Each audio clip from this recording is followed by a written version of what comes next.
So we have breaking news coming in. Umar Nabi visited a mosque before the blast.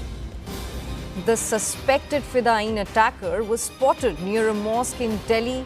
This was hours before the blast when Nabi was driving in the national capital. Nabi was caught stepping out of the I-20 car. All his touch points are being sanitized now. Agencies checking if he made contact with anyone else.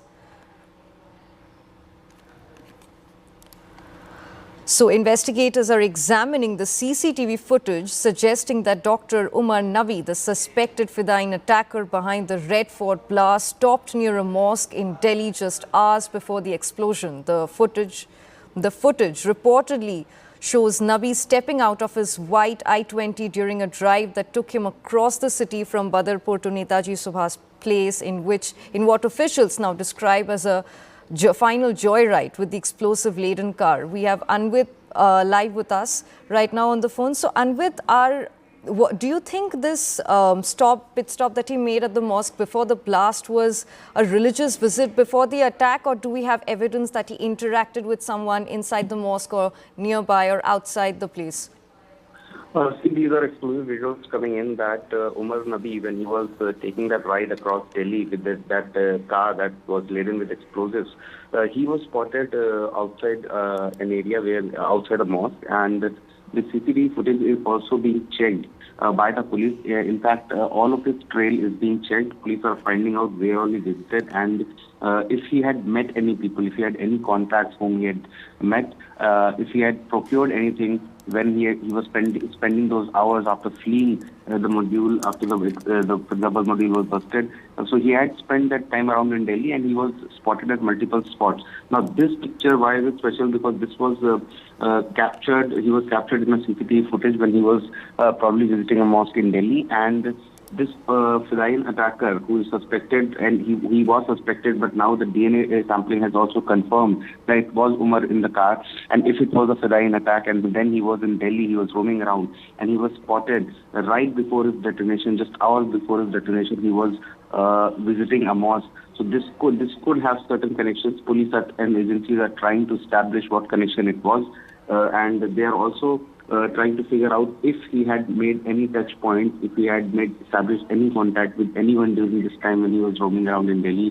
Who could those people be? If they are his contacts, they also need to be sanitized. If there is any place that he had visited, any procurement that he had made, these also need to be checked. So the police and agencies are together working to piece together his journey, his travel across Delhi, and once it is completed, all the points where all he had been, where all he was seen stepping out of that car and making any contact, those people also need to be questioned. Those places also need to be raided, and searches will be conducted, detailed multi-agency searches will be conducted at those points as well.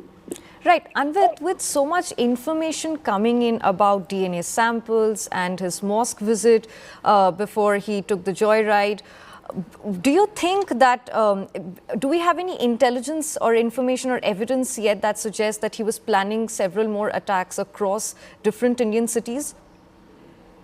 See, certainly there are speculations that there were other targets on mind, and also see when almost 3 tons of ammonium nitrate has been recovered, and at least 70 to 80% of that was used in the car that blew up in front of Red Fort.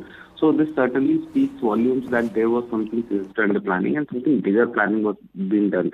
Also, this was not done in a short time. It was being done for weeks and months, and this module had been active for at least 18 to 24 months.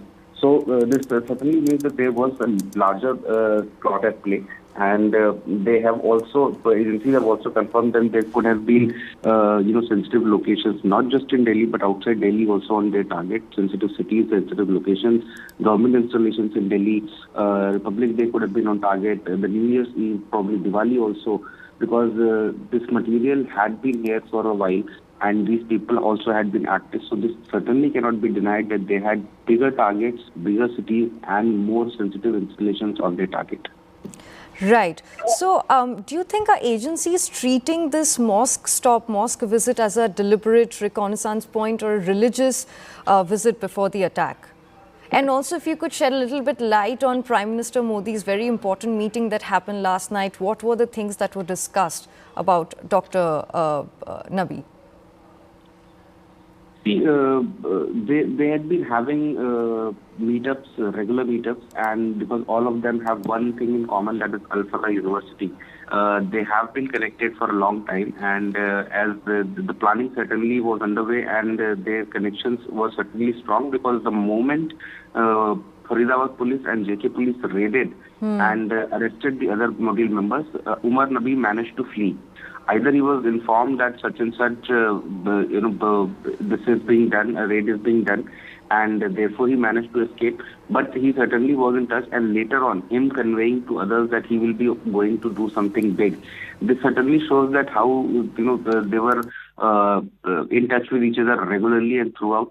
And also, it means that there was they had been planning something, and the hoarding of at least 2,900 kilograms of ammonium nitrate, which is used to inflate the effectiveness of an explosive. And in this case, also we are learning that ammonium nitrate was used in that car, along with the base explosive that is expected to be against. However, external reports are yet to confirm that, but a base explosive is required, and in this case, we have been told that it certainly was a high military grade explosive that was used.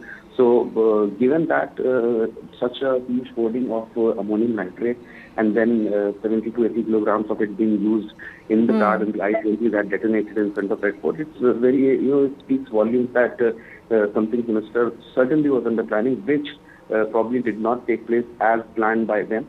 And it is therefore, because of these reasons, it is also being speculated that this could possibly be a panic trigger, that Umar Nabi fled the spot with the car, whatever amount of explosive was there in the car, and then he came to Red Fort.